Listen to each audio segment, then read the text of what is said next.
రకరకాలుగా మారిపోయింది. ముఖ్యంగా ఈ సోషల్ మీడియా వచ్చాక, ఈ మ్యూజికల్ ఇన్‌స్ట్రుమెంట్స్ వచ్చాక, పెద్ద బాక్సులొచ్చాక, బాకాలు పోయి బాక్సులొచ్చాక, మనము ఎంత హోరుంటే అంత ఆరాధన అనుకుంటున్న రోజుల్లో, ఇంకా ఇలాంటి సంఘాల్లో మీరు ప్రభువుని వ్యక్తిగతంగా ఆరాధించడం చాలా సంతోషకరమైన విషయం. ఒకవేళ ఇక్కడున్న యంగ్‌స్టర్స్ అప్పుడప్పుడు మీకు అనిపించొచ్చు, మాకిది చప్పగా ఉంది, అక్కడికెళ్తే చాలా హోరుంటుంది అని.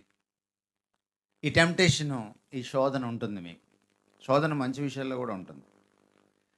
చెడ్డ విషయాల్లోనే కాదు. సో, అంచేత మనం ఆరాధించేటప్పుడు ఆరాధన అంటే ఏమిటి? ఎందుకు ఆరాధించాలి? ఎలా ఆరాధించాలి? అనేది మనం తెలుసుకోవాలి. చాలాసార్లు ఒక విషయాన్ని అందులో మనం ఎంతగా మంచిగా చేస్తున్నా, పదే పదే చేసినప్పుడు ఏమవుతుందంటే అది యాంత్రికంగా మారుతుంది. ఈవెన్ మన అసెంబ్లీస్‌లో కూడా మనం ఎంతో చక్కగా ఆరాధించినప్పటికీ చాలాసార్లు పాత రికార్డే వేస్తుంటాం మనం కదా! మీరెప్పుడైనా మీ ఆరాధనలు ప్రతి ఆదివారం రికార్డ్ చేసి చూడండి. ఒక 70%, 80% సేమే ఉంటది. కొత్తదనం ఉండదు. చివర్లో రక్షణ పాత్రని చేత పట్టుకుంటారు కదా! మీరెప్పుడు మిమ్మల్ని దేవుడు రక్షించినందుకు కృతజ్ఞత చెల్లిస్తారే తప్ప, దాదాపుగా ఆరాధించరు. ఎందుకంటే నేను ఈ సంఘంలో పుట్టి పెరిగిన వాడిని కనుక. నా 14వ ఏట బక్సింగ్ అసెంబ్లీలో వీబీఎస్‌లో మారుమనసు పొందినవాడిని నేను. అప్పటి నుంచి నాకు ఈ సంఘం పరిచయం. సో, అంచేత ఆరాధనని కొంచెం లోతుగా మనం వాక్యానుసారంగా ఈ దినం అర్థం చేసుకోవాలి. సో, అంచేత ఈ కొద్ది నిమిషాల్లో ఆరాధన చేయడానికి దేవుని స్వరూపాన్ని మనం ఒక్కసారి ధ్యానించడమే కాకుండా, దాంతో పాటుగా వాక్యంలో ఆరాధన అంటే ఏమిటో, దాన్ని ఎలా చేయాలో, ఎందుకు చేయాలో కూడా మనం చూడాలి. చాలాసార్లు మన సంఘంతో పాటు చాలామంది క్రైస్తవ లోకానికి, ముఖ్యంగా భారతీయ క్రైస్తవ లోకానికి ఆరాధనకి, కృతజ్ఞతకు తేడా తెలియదు. అందుకే మన ఆరాధనలో ఎక్కువ కృతజ్ఞత కనపడుతుంది. కృతజ్ఞతకు మించినది ఆరాధన. ప్రార్థనకు, కృతజ్ఞతకు, ఆరాధనకు దగ్గర సంబంధం ఉంది, కానీ అవి మూడు ఒక్కటే కాదు.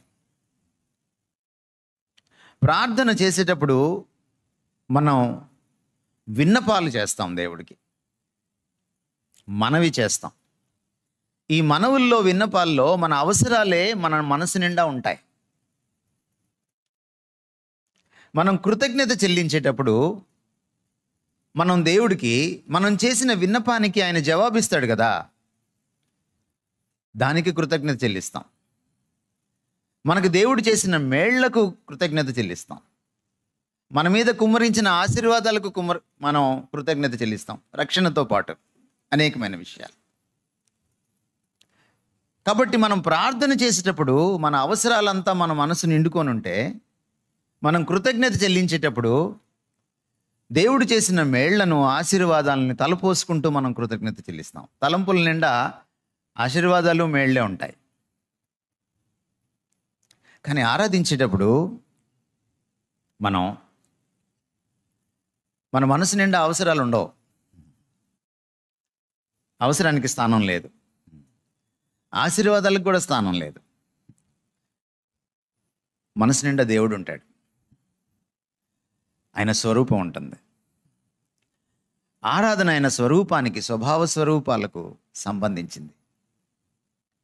దేవుడు ఏం చేశాడు అన్న దాంతో నిర్నిమిత్తం, సంబంధం లేదు. దేవుడు ఎవరు అన్నదాంతోటే సంబంధం.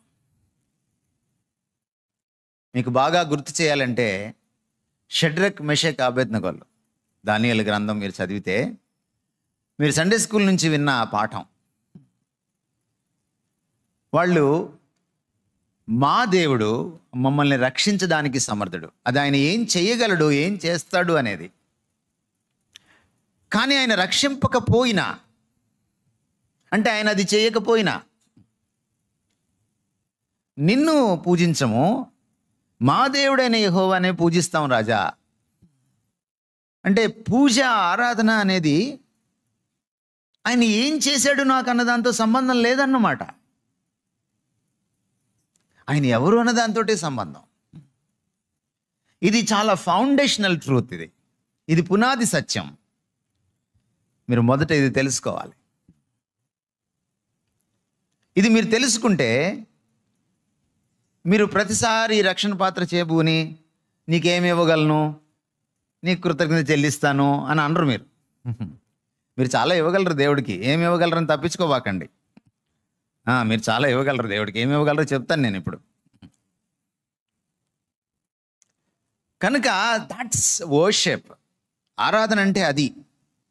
మీరు బయట సెలబ్రిటీస్ని చూడండి, స్పోర్ట్స్ స్టార్స్, మూవీ స్టార్స్, వాళ్ళు ఏం చేయరు వాళ్ళ అభిమానులకి, కానీ వాళ్ళంటే వీళ్ళు పడి చచ్చిపోతూ ఉంటారు. అది ఆరాధన. ఆరాధన లక్షణం అది.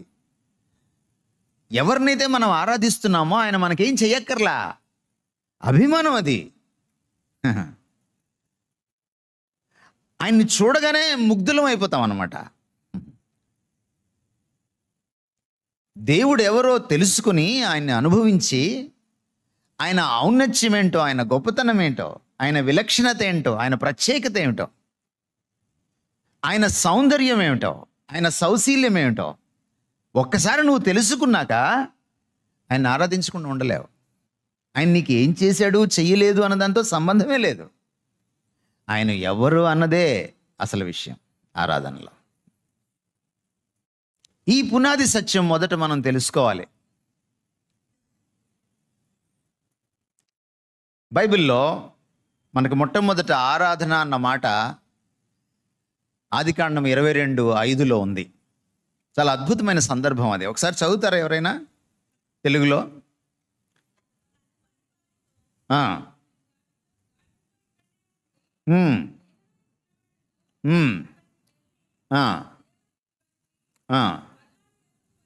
నేను అక్కడికి వెళ్ళి, అంటే మోరియా పర్వతం మీదకి వెళ్ళి, ఈ చిన్నవాడంటే ఇస్సాకుతో, నేను ఇస్సాకు వెళ్ళి అక్కడికి వెళ్ళి, అంటే మోరియా పర్వతం పైకి వెళ్ళి దేవునికి మ్రొక్కి మరలా వస్తాను. మ్రొక్కడం అన్నమాట. మనకి మొక్కు అంటే ఏమిటి? భారతదేశంలో మనకి మొక్కు అంటే ఏంటి? దేవుడి దగ్గరికి వెళ్ళి ఒక డీల్ చేసుకుంటాం ఆయనతోటి. డీల్, నువ్వు నాకు ఇది చేసి పెడితే నేను నీకు ఇది చేసి పెడతా. అదే కదా మనకు మొక్కు అంటే మన దేశంలో. దేవుడితో డీల్ అన్నమాట. నువ్వు నాకు ఇది చెయ్యి, అప్పుడు నేను నీకు ఇది చేస్తా. అది మొక్కు. కానీ బైబిల్లో మొక్కు అంటే అది కాదు. బైబిల్లో మొక్కు అంటే అర్థం ఏంటంటే, ఇప్పుడు సందర్భం చూడండి. ఎప్పుడు మీరు వాక్యం చదివినా సందర్భం నుంచే అర్థాన్ని తీసుకోవాలి. సందర్భం ఏమిటి? అబ్రహాముకి లేక ఒక కొడుకునిచ్చాడు. అది కూడా 25 సంవత్సరాలు ఇస్తాను అని ఇవ్వకుండా ఊరించి 75 సంవత్సరాలు అప్పుడు పిలిచి 100 ఏళ్ళు అప్పుడు ఇచ్చాడు. అప్పుడు అబ్రహాంకి ఎలా ఉంటుంది ఆ కొడుకుని చూడగానే? ఇక అతడే లోకం అయిపోయాడు. అతడే లోకం అయిపోయినప్పుడు అతనికి 11-12 ఏళ్ళు వచ్చేటప్పటికి అబ్రహాము హృదయంలో ఆయన విగ్రహం అయిపోయాడు. ఎవరు? కొడుకు. ఇస్సాకు అంటే మీకు అర్థం కాదు, కొడుకు అంటే మీకు అర్థం. ఎందుకంటే మీకు కూడా కొడుకులు కూతుర్లు ఉంటారు కదా. భర్తకు భార్య విగ్రహం వద్దలేదో నాకు తెలియదు, కానీ భార్యకు భర్త విగ్రహం వద్దలేదో తెలియదు, కానీ ఈ కాలంలో పిల్లలు అయ్యే అవకాశం ఉంది, పక్కింటోడు అయ్యే అవకాశం ఉంది. డబ్బో, దస్కమో, అధికారమో, అందలమో ఒక విగ్రహం అయ్యే అవకాశం ఉంది. నా అబ్రహాంకి తెలియంది ఏంటంటే, కొండెక్కి ఆయన్ని మొక్కేదాకా ఆ కత్తి ఎత్తి ఇక చంపేస్తాడనంగా ఆఖరి నిమిషంలో దేవుడు ఆగమన్నాడు.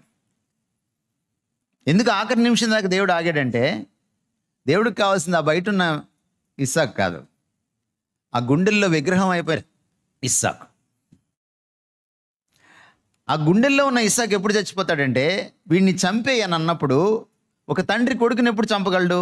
ముందు గుండెల్లో చంపుకోవాలి, అప్పుడే చంపగలడు. ఆ గుండెల్లో కొడుకుని చంపేసిన తర్వాత ఇంకొక సెకను ఆలస్యం అయితే కత్తి వేటు అతని మీద పడుతుంది. ఎప్పుడైతే ఆ గుండెల్లో ఇస్సాకు చనిపోయాడో దేవుడు ఆగమన్నాడు. ఒకవేళ దేవుడు అక్కడ దాకా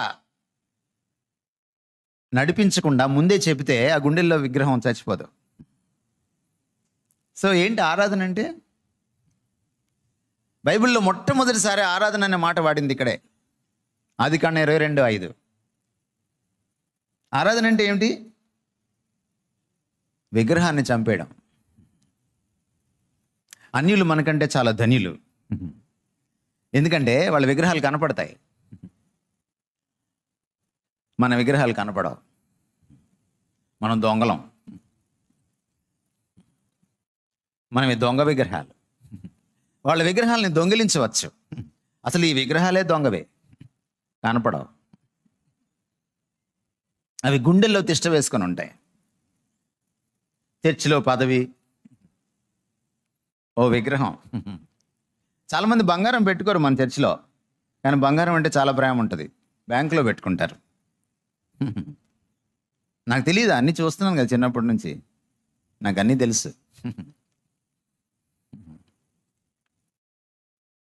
మనకి చాలా విగ్రహాలు ఉంటాయి. ఏమిటి విగ్రహం అంటే? విగ్రహం అంటే దేవుడి స్థానాన్ని ఏదైనా ఆక్రమిస్తే అది విగ్రహం. దేవుడంత ప్రాధాన్యత దేనికైనా ఇస్తే, ఎవరికైనా ఇస్తే అది ఒక విగ్రహం. అందుకనే ఒకడు ధనాన్ని దేవుణ్ణి ఏకకాలంలో పూజించలేడు, సేవించలేడు అని చెప్పాడు యేసుక్రీస్తు వారు. ఒకడు దేవదాస్ అయితే ధనదాస్ కాలేడు, ఒకడు యేసుదాస్ అయితే ధనదాస్ కాలేడు. ఇప్పుడు చాలామంది సేవకులు ఏమైపోయారు? మనం టీవీలో కనపడుతూ ఉంటారే, వాళ్ళందరూ ఎవరు? వాళ్ళు దేవదాసులు కాదు, ధనదాసులు. అందుకే వాళ్ళు బాసుల్లాగా కనపడుతుంటారు. దాసు ఎప్పుడు బాసులాగా ఉండడు.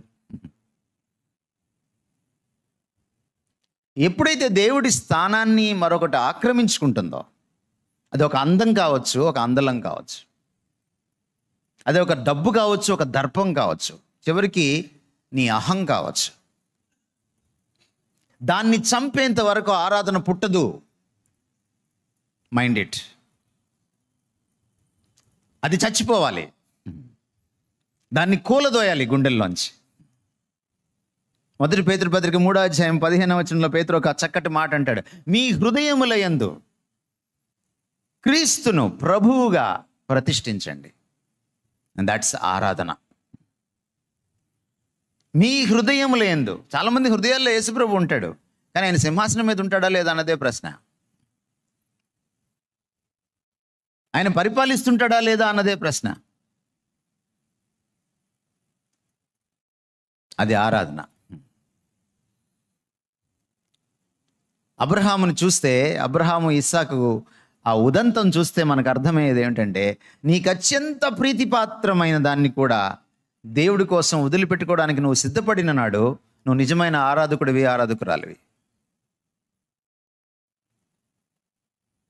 అంటే దేవుడి కంటే నీకు అత్యంత ప్రీతిపాత్రమైంది మరొకటి ఉండకూడదన్నమాట. ద్వితీయోపదేశకాండం 6:5 రాయబడినట్టు, నీ పూర్ణ హృదయంతో, నీ పూర్ణ ఆత్మతో, నీ పూర్ణ బలముతో. యేసుక్రీస్తు వారు వచ్చి మత్తయి సువార్త 22 చదివితే మరొక మాట యాడ్ చేశారు, నీ పూర్ణ వివేకంతో. దేవుణ్ణి నువ్వు ప్రేమించగలిగిన నాడు ఆరాధన. ఇన్ అదర్ వర్డ్స్, మరొక మాటలో చెప్పాలి అంటే, దేవుణ్ణి అత్యున్నతంగా అన్నిటికీ మించి, నీ అహాన్ని కూడా మించి ప్రేమించడమే ఆరాధన. నీ సెల్ ఫోన్ కంటే నువ్వు ఎక్కువగా ప్రేమిస్తున్నావా నీ దేవుణ్ణి? అది ప్రశ్న.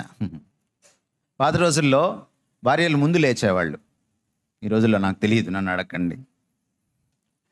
భర్త కంటే ముందు లేచేవాళ్ళు, సూర్యుడి కంటే ముందు లేచేవాళ్ళు. లేచేవాళ్ళు ఫస్ట్ ఎవరిని చూసారంటే భర్తను చూసేవాళ్ళు. అదే అన్య స్త్రీలు అయితే మాంగళ్యాన్ని కళ్ళకద్దుకుండేవాళ్ళు, అంటే భర్త ఇంకా బతికే ఉన్నాడని పక్క మంచం మీద. ఇప్పుడు భార్యలు కానీ భర్తలు కానీ లేవంగానే కళ్ళు కూడా తెరవకుండా దేనికోసం చూస్తున్నారంటే సెల్ ఫోన్ కోసం చూస్తున్నారు. Not even prayer. దేవుడి కోసం కూడా చూడట్లా. అక్కడే ఆరాధన పాడైపోతుంది. నీకు దేవుడికి ఏదైనా అడ్డొచ్చిందా, ఆరాధన పోయినట్టే.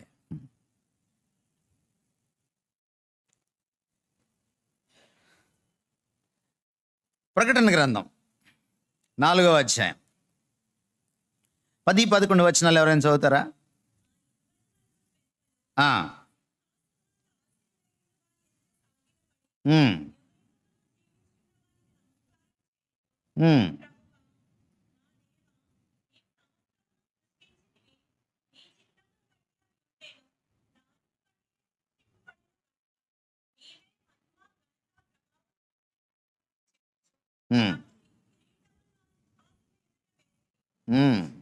ఏం చేస్తున్నారు వాళ్ళు అక్కడ? ప్రకటన గ్రంథం 4:10-11 చదివితే మీకేం అర్థమైంది? వాళ్ళు ఏం చేస్తున్నారు? ఒక ముక్కలో చెప్పగలరా? ఆరాధిస్తున్నారు. ఆరాధిస్తూ ఏం చేశారు వాళ్ళు? కిరీటాలను ఆయన సింహాసనం దగ్గర గిరవట వేశారు. నువ్వు ఇచ్చిన కిరీటాలు మాకు అక్కర్లేదు అని కాదు, అలగలేదు వాళ్ళు దేవుడి పైన. గౌరవంతో, ఆరాధనా భావంతో. కిరీటం అంటే ఏమిటి? ఏంటి కిరీటం అంటే?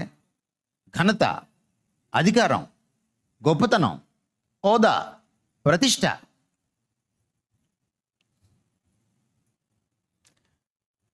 కాకినాడకు వచ్చాను కదా, అడుగుతున్నాను మిమ్మల్ని, ప్రతి చర్చిలో అడుగుతున్నాను, మిమ్మల్ని కూడా అడుగుతున్నాను. ఎందుకంటే దీనికి మీరు కూడా అతీతులు కాదని. కుల ప్రతిష్ట వదిలిపెట్టారా? బాప్తిస్మం తీసుకున్నాక, హార్మోన్స్ పొందాక కుల ప్రతిష్ట అంటే చాలా మంచిగా అడుగుతున్నాను, దాన్ని కుల గజ్జి అనాలి యాక్చువల్గా. వదిలిపెట్టారా? కులమే కిరీటంగా ధరించుకొని తిరుగుతున్నారా ఇంకా? నేను ఒక క్యాథలిక్ కాలేజీలో పనిచేసేవాడిని. బీటెక్స్కి, ఎంసీఏ వాళ్ళకి, ఎంబీఏ వాళ్ళకి టీచ్ చేసేవాడిని. కొంతమంది పిల్లలు క్రిస్టియన్స్ ఉండేవాళ్ళు. నేను గమనించింది ఏమిటంటే వాళ్ళల్లో, మీరు క్రిస్టియన్స్ అంటే కాదు సార్, కాన్వర్ట్స్ అనేవాళ్ళు. ఏంటి తేడా? క్రిస్టియన్స్కి కాన్వర్ట్స్కి ఏంటి తేడా? బైబిల్లో కాన్వర్ట్స్ అనే మాట లేదు, క్రిస్టియన్స్ అనే ఉంది. నువ్వు దళిత కుటుంబం నుంచి వచ్చినా క్రిస్టియనే, నువ్వు అగ్రవర్ణం, సోకాల్డ్ అగ్రవర్ణాలు లేవు, సో అగ్రవర్ణం నుంచి నువ్వు వచ్చిన క్రిస్టియనే. కులాన్ని ఒక మూల పెట్టుకొని దాన్ని పూజిస్తూ దాన్ని భద్రంగా చేసుకొని దాంట్లోనే పిల్లల్ని ఇచ్చుకుంటూ పెళ్ళిళ్ళు చేసుకుంటూ ఏదో విధంగా నువ్వు పలానా కులం అని, నువ్వు పోనీ కనీసం అగ్రవర్ణం అని తెలియజేసుకుంటూ పక్కన వాళ్ళకి ఏదో ఒక విధంగా ఇండైరెక్ట్గా మాట్లాడడంలో మనకంటే సిద్ధహస్తులు లేరు కదా. నీ కిరీటం ఆయన దగ్గర వేయగలిగిన రోజున, అది ఏ ప్రతిష్ట నీకుందో నాకు తెలియదు, అది కుల ప్రతిష్టో, ఆస్తి ప్రతిష్టో, ఇంకే ప్రతిష్టో నాకు తెలియదు. నీ ప్రతిష్టను ఆయన పాదాల దగ్గర ప్రతిష్ట చేయగలిగిన నాడు నువ్వు ఆరాధకుడివి, నువ్వు ఆరాధకురాలివి. ఊరికే ఇక్కడ నువ్వు పెద్దగా ఆరాధన చేసినంత మాత్రాన నువ్వు ఆరాధకుడు అయిపోవు. ఇది మీరు తెలుసుకోవాల్సిన మరొక విషయం. మీకు గుర్తు చేశాను ఇందాక నేను, ద్వితీయోపదేశకాండం 6వ అధ్యాయం 5వ వచనం. దాంట్లో మాటిమాటికి రిపీట్ అయ్యే మాట ఏమిటి? పూర్ణ. పూర్ణాలు కాదు, పూర్ణం. ఏమిటి పూర్ణం? ఆ పూర్ణం అంతా కలిపితే 3 పూర్ణాలు, యేసుక్రీస్తు ఇంకొక పూర్ణం తీసుకొచ్చాడు. 4 పూర్ణాలు కలిపితే తమరు వస్తారు. పూర్ణ హృదయము, పూర్ణ ఆత్మ, పూర్ణ వివేకము, పూర్ణ శక్తి, బలము. ఈ 4 కలిపితే ఎవరు? మనిషి. ఏమిటి ఆరాధన అంటే? నిన్ను నువ్వు పూర్తిగా ఇచ్చివేసుకోవడమే ఆరాధన. అది ఆరాధన అంటే. ఆరాధన అంటే కేవలం పెదవులతో చేసేది కాదు.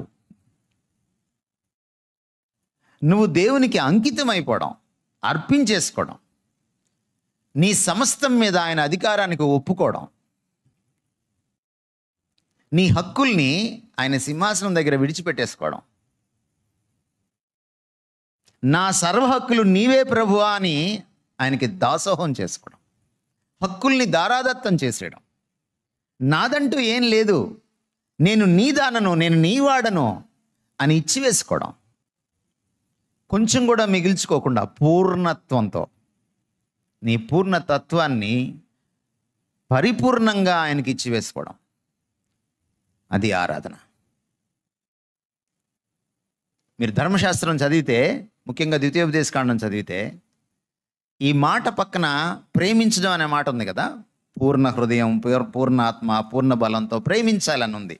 ఇంకొంచెం ముందుకెళ్ళి చూస్తే సేవించాలని ఉంది. ఆరాధన.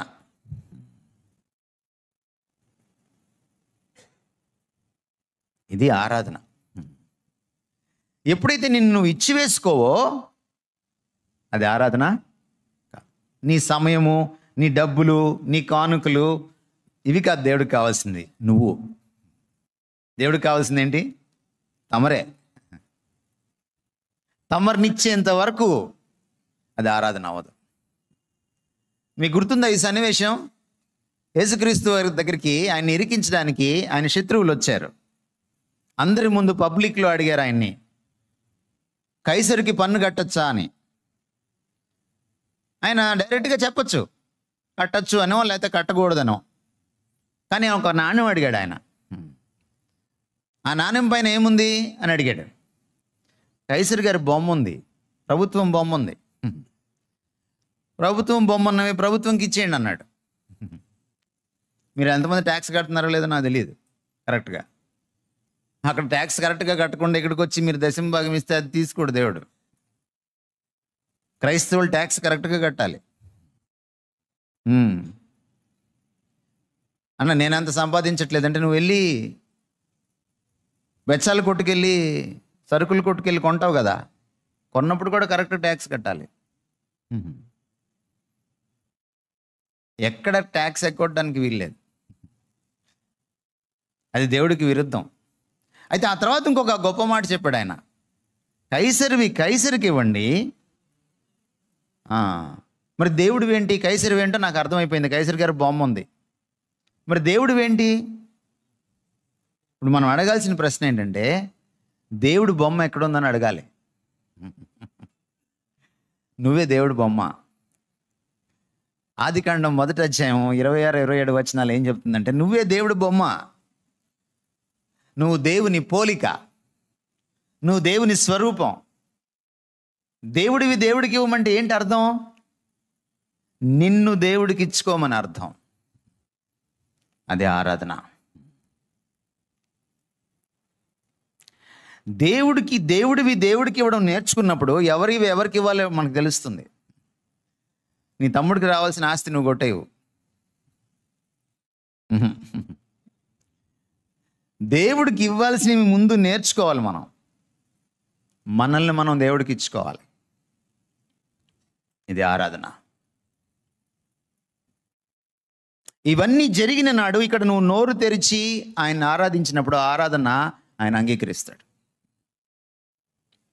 లేకపోతే ఆయన అంగీకరించడు.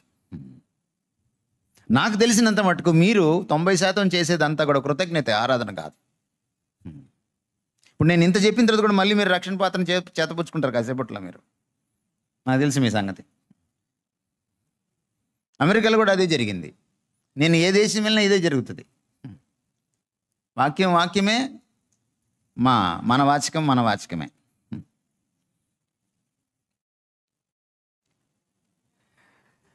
సమరయ స్త్రీతో యేసుక్రీస్తు వారు మాట్లాడుతూ యోహాను సువార్త 4:24 మీకు బాగా చిరపరిచితమైన వాక్యం, మీరు చూడకుండా కూడా చెప్పగలరు.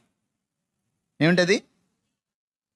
దేవుడు ఆత్మ గనుక ఆయన్ని ఆరాధించేవారు ఆత్మతోనూ సత్యంతోనూ ఆరాధించాలి. చూడండి, అక్కడ ఆత్మ అన్నమాట 2 సార్లు వాడారు. కానీ మొదటిసారి బలమైన అక్షరాలు ఉన్నాయి, రెండోసారి బలహీనమైన అక్షరాలు ఉన్నాయి. చూసారా, మీరు గమనించారా తెలుగులో? ఏంటి దాని అర్థం? మొదటి లైన్లో ఆత్మ అన్నప్పుడు అది దేవుని గురించి మాట్లాడుతున్నాడు. రెండవ లైన్లో ఆత్మ అన్నప్పుడు మన గురించి మాట్లాడుతున్నాడు. బైబిల్లో ఆత్మ అనే మాట వాడినప్పుడు దాని అర్థం ఏంటంటే లోపలి మనిషి అని అర్థం. అదే ఇందాక మనం మాట్లాడుకుంది. నీ పూర్ణ తత్వం ఇన్వాల్వ్ కాకపోతే, నీ పూర్ణ తత్వాన్ని దాసోహం చేయకపోతే, నీ లోపలి మనిషి అంతా కూడా ప్రణమిల్లకపోతే, నీ లోపలి మనిషినంతటిని కూడా, నీ వ్యక్తిత్వాన్ని అంతటిని ఆయనకి దాసోహం చేయకపోతే అది ఆరాధన కాదు. ఇప్పుడు రెండో మాట చెప్తున్నాడు ఆయన. ఆయన ఏమంటున్నాడంటే సత్యంతో ఆరాధించాలి. ఏంటి సత్యంతో ఆరాధించడం అంటే? మీకేం అర్థమైంది? గోడల మీద కూడా రాసుకుంటాం కదా మనం. ఈ వాక్యం మనకి ఎంత నిద్రలో లేపడినా చెప్తాం ఇది కదా. మనకి ఎంత బాగొచ్చో ఒక వాక్యమో అంత బాగా అర్థం కాలేదని అర్థం. ఇది భారతదేశ క్రైస్తవ గొప్పతనం. సత్యంతో ఆరాధించడం అంటే నేను ఊహించుకొని ఆరాధించకూడదు దేవుణ్ణి. ఇది సత్యం. నీ వాక్యమే సత్యం అన్నారు యేసుక్రీస్తు వారు యోహాను సువార్త 17:17. ఇది దేవుణ్ణి ఉన్నదున్నట్టుగా మనకు చెప్తుంది. దేవుడెవరో మనకు తెలియదు. ఆయన ఎవడు పరిశోధించి అర్థం చేసుకోలేడు. ఆయన అనంతుడు, మనం పరిమితులం. ఆయన ఎప్పుడు మనం సొంతగా అర్థం చేసుకోలేం. తపస్సు చేసో, ప్రార్థనలు చేసో, ఉపవాసాలు చేసో, దర్శనాలు చూసో ఆయన అర్థం చేసుకోలేం. ఆయన అర్థం చేసుకోవడానికి ఒకటే ఒకటి, అది వాక్యం. ఈ వాక్యమే దేవుడి గురించి, మనల్ని ఉన్నదున్నట్టుగా దేవుడి గురించి మనకు తెలియచెప్పేది. ఆరాధనకి విగ్రహారాధనకి అదే తేడా. విగ్రహారాధన ఊహ నుంచి పుడుతుంది. అందుకని విగ్రహారాధనలో ఒక బొమ్మకి ఇంకొక బొమ్మకి, ఒక దేవుడికి ఇంకో దేవుడికి పోలిక ఉండదు. కానీ ఆరాధనలో మనం ఎవరు ఆరాధించినా, ఎలా ఆరాధించినా, మనం ఆరాధిస్తున్నప్పుడు అందరూ ఒక్క దేవుడినే చూస్తాం, ఒక్క దేవుడినే పొగుడుతాం. ఒక ఆరాధనకి ఇంకొక ఆరాధనకి విరుద్ధత ఉండదు. ఎందుకంటే అది ఈ సత్యం మీద ఆధారపడి ఉంటుంది. ఎవరికైతే వాక్యం రాదో, ఎవరికైతే వాక్యం పరిచితం కాదో, ఎవరికైతే వాక్యంలో ప్రభువు కనపడ్డో, చాలామంది వాక్యం తమ కోసం చదువుతారు, చాలామంది వాక్యం ఇతరులకి చెప్పడానికి చదువుతారు. కానీ వాక్యపు పేజీల్లో ఎవరైతే ప్రభు యొక్క దర్శనాన్ని, ప్రభు యొక్క స్వరూపాన్ని దర్శించుకోలేరో వాళ్ళు ఆరాధించలేరు. అందుకని కొంచెం ముందు లైన్లోకి వెళ్ళి చదవండి, మీకు తెలియని వచనం చూపిస్తాను నేను. అదే 4వ అధ్యాయం 24వ వచనంలో, 24వ వచనానికి ముందు 22వ వచనంలో ఆయన ఒక మాట అంటున్నాడు. అమ్మా, మీరు తెలియని దాన్ని మీరు ఆరాధిస్తారు అంటున్నాడు ఆయన. సమరయేలుతో ఏమంటున్నాడు? మీరు తెలియని దాన్ని మీరు ఆరాధిస్తారు. మేము తెలిసిన వాళ్ళం, యూదులం. రక్షణ యూదుల నుంచే వస్తుంది. ఏమిటి ఆయన ఉద్దేశము? యేసుక్రీస్తు వారు ఈ మాట అనే నాటికి యూదుల దగ్గర పాత నిబంధన అంతా ఉంది. 39 పుస్తకాలు ఉన్నాయి. ఆదికాండం నుంచి మలాకీ గ్రంథం దాకా ఉంది. కానీ సమరయేలు దగ్గర మొదటి 5 పుస్తకాలే ఉన్నాయి. వాళ్ళ దగ్గర పాత నిబంధన అంతా లేదు. ఎందుకంటే వాళ్ళు తిరస్కరించారు. యూదులతో వాళ్ళకి గొడవలు వచ్చి వాళ్ళు ఏం చేశారంటే యెరూషలేము అనే ప్రార్థనా స్థలాన్ని తిరస్కరించారు. వాళ్ళు గొడవలు వచ్చిన తర్వాత యూదుల యొక్క పాత నిబంధనను కూడా తిరస్కరించి కేవలం మోషే పుస్తకాలను మాత్రమే ఉంచుకున్నారు. అందుకని వాళ్ళ దగ్గర పూర్తి పాఠం లేదు, పూర్తి వాక్యం లేదు. మీరు సగం తెలుసుకొని ఆరాధిస్తున్నారు, అలా ఆరాధించలేరు. అప్పుడు 24వ వచనం చెప్పాడు ఆయన, మీరు సత్యముతో ఆరాధించాలి. ఎవరి దగ్గర అయితే ఈ పూర్తి సత్యం ఉంటుందో, దీన్ని ఎవరైతే ఆకలింపు చేసుకుంటారో, అవగాహన చేసుకుంటారో, వాళ్ళు మాత్రమే దేవుణ్ణి ఆరాధించగలుగుతారు. అందుకనే మన సంఘంలో సంప్రదాయం ఏమిటంటే వాక్యం చెప్పిన తర్వాతే ఆరాధిస్తాం మనం. ఎందుకని? వాక్యమే, నా ఆరాధన అనుకోవడానికి కాదు. అకార్డింగ్ టు దిస్ నువ్వు ఆరాధించాలి. కేవలం ఇక్కడ వాక్యం మాత్రమే వింటే నువ్వు ఆరాధించలేవు దేవుణ్ణి, అనుభవించలేవు దేవుణ్ణి. నువ్వు ప్రతిరోజు వాక్యాన్ని చదవాలి, పారాయణం చేయాలి. అందులో ఆయన ముఖాన్ని చూడగలగాలి, ఆయన స్వభావాన్ని, స్వరూపాన్ని అర్థం చేసుకోగలగాలి, తిలకించగలగాలి. ఎప్పుడైతే నీకు ఈ వాక్యం ద్వారా దైవ దర్శనం కలుగుతుందో, నీ మనోనేత్రాలు వాక్యం చదువుతున్నప్పుడు దేవుణ్ణి చూడగలుగుతాయో, దావీదు ప్రార్థించినట్టు నువ్వు నీ ధర్మశాస్త్రంలోని ఆశ్చర్యకరమైన సంగతులను చూచినట్లు నా కన్నులు తెరువుమని మీరు ప్రార్థించగలిగినప్పుడు, ఆ వైఖరితో మీరు వాక్యాన్ని చదవగలిగినప్పుడు ఆయన్ని మీరు దృష్టించుకుంటారు. ఎప్పుడైతే ఆయన్ని మీరు దృష్టించుకుంటారో వాక్యంలోంచి, అది సత్య దర్శనం, అది ఊహ నుంచి పుట్టిన దర్శనం కాదు. మీ మనోనేత్రాలు ఆయన్ని చూస్తాయి, మీ మనస్సు, మీ ఆత్మ ఆయన్ని అర్థం చేసుకుంటుంది. అప్పుడు నువ్వు ఆత్మతోనూ సత్యంతోనూ ఆయన్ని ఆరాధించగలుగుతావు. ఆయన ఎంతటి పరిశుద్ధుడో, ఆయన ఎంతటి ప్రేమామయుడో, ఆయన ఎంతటి నీతిపరుడో, న్యాయవంతుడో, అదే సమయంలో ఆయన ఎంత కృపాకారం కనికరాలు కలిగిన వాడు. చాలాసార్లు మన తోటి వాళ్ళని మనం ఎందుకు క్షమించలేము? భర్తలు భార్యల్ని, భర్తల్ని ఎందుకు ఈరోజు క్షమించుకోలేకపోతున్నారు? ఎందుకు తోటి గోడలు క్షమించుకోలేకపోతున్నారు? ఎందుకు ఆడపడుచులు క్షమించుకోలేకపోతున్నారు? ఎందుకు అత్తా కోడలు క్షమించుకోలేకపోతున్నారు? మీకు దేవుడి క్షమ అర్థం కాల. దేవుడు మిమ్మల్ని క్షమించాడని, దేవుడు మనల్ని క్షమించే నాటికి, మనల్ని అంగీకరించే నాటికి మనం పనికిమాలిన వాళ్ళం అనే సంగతి మనకు అర్థం కాల. ఒక పరిశుద్ధుడు పనికిమాలిన వాళ్ళని క్షమించగలిగితే, ఒక పనికిమాలింది ఇంకొక పనికిమాలింది దాన్ని ఎందుకు క్షమించలేదు? అత్త కోళ్ళు ఇద్దరు పనికిమాలినలే కదా, ఇద్దరం పాపులమే కదా, మనం పాపుల్లో కొలీగ్స్ కదా, కాదంటారా? మరి ఒక కొలీగు తోటి పాపిని క్షమించలేవా? ఎందుకంటే మీకు దేవుడు అర్థం కాలా. దేవుడు అర్థమైతే ఆరాధన పుడుతుంది.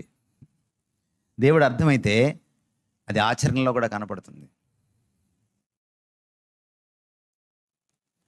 దేవుణ్ణి అర్థం చేసుకోవడం చాలా ముఖ్యం ఆరాధనలో. దేవుడు నడిచి వెళ్తే మోషే ఆయన్ని వెనక నుంచి చూశాడు, కానీ మోషేకి దేవుడు అర్థమయ్యాడు, అందుకే రాయగలిగాడు. ఆయన లక్షణాలని రాయగలిగాడు. ఆయన ఎలాంటి వాడో, ఆయన ఎంత కృపా సంపన్నుడో, ఆయన ఎలాంటి కనికరాన్ని చూపించగలుగుతాడో, అదే సమయంలో ఆయన ఎంతటి పరిశుద్ధుడో, పాపాన్ని ఎలా దుర్మాడుతాడో, తప్పు చేసిన వాడిని శిక్షించకుండా ఎలా ఉండలేడో. Great balance. మీరు నిర్గమకాండం 34వ అధ్యాయం చదివితే, మోషే దేవుణ్ణి దర్శించుకున్నాక, ఆ వెనక భాగం చూశాక, పాక్షికంగానైనా పరోక్షంగానైనా ఆయన చూసిన తర్వాత, లీలగా చూసిన తర్వాత కూడా ఆయనకి దేవుడు అర్థమయ్యాడు అవలీలగా.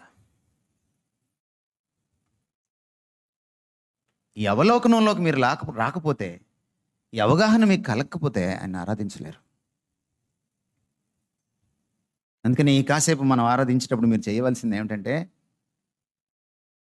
ఇప్పుడు దాకా ప్రభువు మీకేం అర్థమయ్యాడో, మీకేం చేశాడో కాదు, ఆయన ఎవరు, ఆయన గొప్పతనం ఏంటి, ఆయన ఔన్నత్యం ఏంటి, అది మిమ్మల్ని ఎంత ముగ్ధుల్నిగా చేసింది. యెషయా గ్రంథం 6వ అధ్యాయం చదివితే, దూతలు ఆయన ఆరాధించినప్పుడు మీకు ఏం అర్థమవుతుంది? వాళ్ళు దేవుణ్ణి పొగడట్లేదు, దేవుణ్ణి చూసి దేవా నువ్వు ఎంత గొప్పవాడివని పొగడట్లేదు. వాళ్ళు దేవుణ్ణి పొగుడుతూ ఆ పొగడ్తని పక్కన వాళ్ళతో షేర్ చేసుకుంటున్నారు. మీరు గమనించారా? 6:3 మీరు ఎప్పుడైనా చదివారా యెషయా గ్రంథం? గాన ప్రతిగానములు చేయుచుండిరి. దూతలు ఏం చేశారు?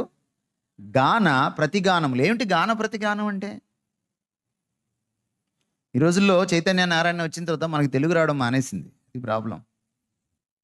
మీ పిల్లల్ని అందుకే చైతన్య నారాయణ లేకండి, ఈ చైనా చదువులు మనకి పనికిరావు. తెలుగు రాదు, ఇంగ్లీష్ అసలు రాదు, వెరసి ఏమి రాదు, కానీ మార్కులు మాత్రం 10/10 వస్తాయి. అది మన చదువు గొప్పతనం. ఏమిటి గాన ప్రతిగానములమ్మా? ఒకరితో ఒకరు పరస్పరం చెప్పుకుంటూ పాట పాడుకుంటున్నారు ఆయన ఔన్నత్యాన్ని, ఆయన గొప్పతనాన్ని. అంటే ఆయనకి చెప్పట్లా. ఒక దూత తన రెక్కతో పక్కనున్న దూత రెక్కను పొడిచి, చూడు ఆయన ఎంత గొప్పవాడో, చూడు ఆయన ఎంత పరిశుద్ధుడో అంటున్నాయి అన్నమాట. మనం అప్పుడప్పుడు ఇన్స్పైర్ అయినప్పుడు, ఏదైనా చూస్తున్నప్పుడు పక్కన వాళ్ళని తడతాం మనం కదా, లేకపోతే మోచేతో పొడుస్తాం మనం. అంటే ఇన్స్పిరేషన్ అనమాట అది. అంటే దేవుణ్ణి తెలుసుకొని ఆయన్ని ఎరిగి అనుభవిస్తున్నప్పుడు అప్రయత్నంగా పుడుతుంది. ఏమిటది? ఆరాధన. తెచ్చిపెట్టుకున్నది కాదు ఆరాధన, సహజ సిద్ధమైంది. ప్రభువుని ఎరిగి చూచి, ఇందాక పాడారు కదా మీరు, రుచి చూచి ఎరిగి తిని. పాట అయితే పాడారు కానీ మీరు రుచి చూడలా. అందుకే ఒక ఆయన అన్నాడు, ఆ క్రైస్తవులు అబద్ధాలు ఆడరు కాకపోతే పాడతారు అన్నాడు. నిజంగా మీరు రుచి చూచి ఎరిగితే ఆయన్ని ఆరాధించుదురుగాక. దేవుడి వాక్యాన్ని మీ మధ్య దీవించును గాక. ఆరాధనకు ఉపక్రమిద్దాం.